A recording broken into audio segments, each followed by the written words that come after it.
আসসালামু আলাইকুম সবাইকে। নাইমাস কুকিং আপনাদের স্বাগতম। আশা করি আপনারা সবাই ভালো আছেন। আমি আল্লাহর রহমতে অনেক ভালো আছি। আজকে আমি আপনাদেরকে তৈরি করে দেখাবো সঠিক নিয়মে বেশি স্বাদে ব্রয়লার মুরগি রান্নার সবথেকে সহজ রেসিপি। যদি এভাবে ব্রয়লার মুরগি রান্না করেন সেরা স্বাদ হবে।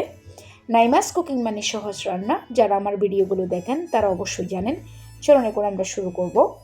ব্রয়লার মুরগি রান্না করার জন্য এখানে আমি 1.5 কেজির মতো ব্রয়লার মুরগি নিয়ে নিয়েছি। প্রথমে এগুলো একটা ছাঁকনির মধ্যে নিয়ে পানিগুলো সরিয়ে নিলাম।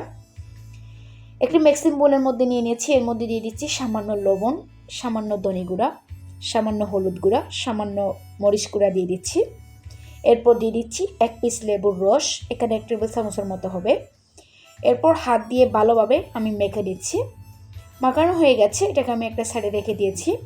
এখানে নিয়ে নিয়েছি একটা বাটি, তার মধ্যে দিয়ে দিচ্ছি স্বাদ মতো লবণ, 1 টেবিল চামচ ধনে গুঁড়া, সামান্য হলুদ গুঁড়া, 1 টেবিল চামচ লাল মরিচ গুঁড়া, 1 টেবিল চামচ জিরা গুঁড়া। এখন দিয়ে দিচ্ছি সামান্য গরম মশলার গুঁড়া দিয়ে দিচ্ছি। এখন দিয়ে দিচ্ছি 1 টেবিল চামচ সরষে বাটা। পর আমি এখানে সামান্য পানি দিয়ে দিচ্ছি। সামান্য পানি দিয়ে মশলাগুলো আমি একটু মিশিয়ে নিচ্ছি। এভাবে যদি মশলাটা ম্যারিনেট করে মাংসটা রান্না করেন ব্রয়লার মুরগিটা, স্বাদ একদম সেরা হবে। এটা একটা সাইডে রেখে দিয়েছি। এখানে একটা বাটির মধ্যে আমি নিয়ে নিয়েছি 2টা পেঁয়াজ কুচি, 10 থেকে 12টার মতো কাঁচামরিচ আমি এগুলোকে ছোটো ছোটো করে কেটে এরপর এগুলো ব্লেন্ড করে আমি একটা সাইডে রেখে দিয়েছি। মাংসগুলো ভাজার জন্য আমি প্যানের মধ্যে পরিমাণ মতো সয়াবিন তেল গরম করে কিছু মাংস দিয়ে দিলাম। আমি হালকাভাবে একটু ভেজে নিচ্ছি। একদম লাল করে ভাজতে যাবেন না, তাহলে মশলাটা ভালোভাবে মাংসের মধ্যে ঢুকবে না, খেতে ভালো লাগবে না। মাংসগুলো ভাজা হয়ে গেছে, এগুলো আমি উঠিয়ে নিয়েছি। এখন রান্নার পালা।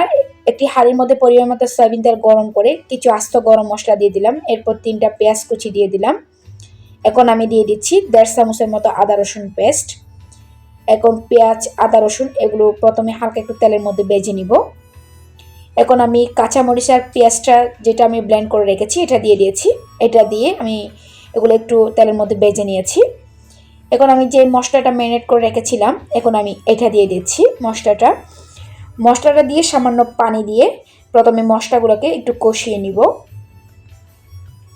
মশলাটা আমার কষানো হয়ে গেছে, আমি একটু নেড়ে ছেড়ে নিচ্ছি। এখন আমি এর মধ্যে দিয়ে দিচ্ছি 3টা আলু। আপনারা চাইলে আলুটা স্কিপ করতে পারেন। আমার বাচ্চা আলু বেশি পছন্দ করে মাংসের মধ্যে, সেজন্য আমি আলুটা দিয়েছি।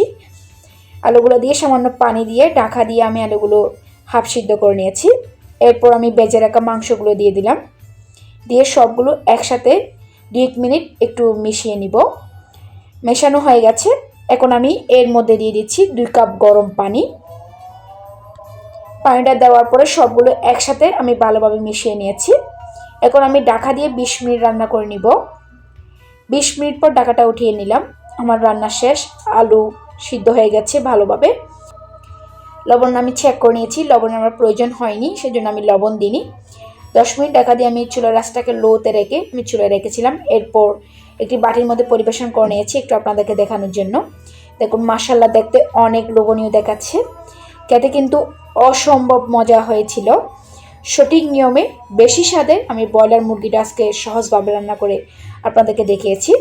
আশা করি আজকের রেসিপিটা আপনাদের ভালো লেগেছে। আশা করি আপনারা বাসায় ট্রাই করবেন। যদি আমার এরকম সহজ রেসিপিগুলো আপনাদের ভালো লেগে থাকে তাহলে অবশ্যই আমার চ্যানেলটি সাবস্ক্রাইব করবেন, পাশের নোটিফিকেশন বেলটি অন করে রাখবেন।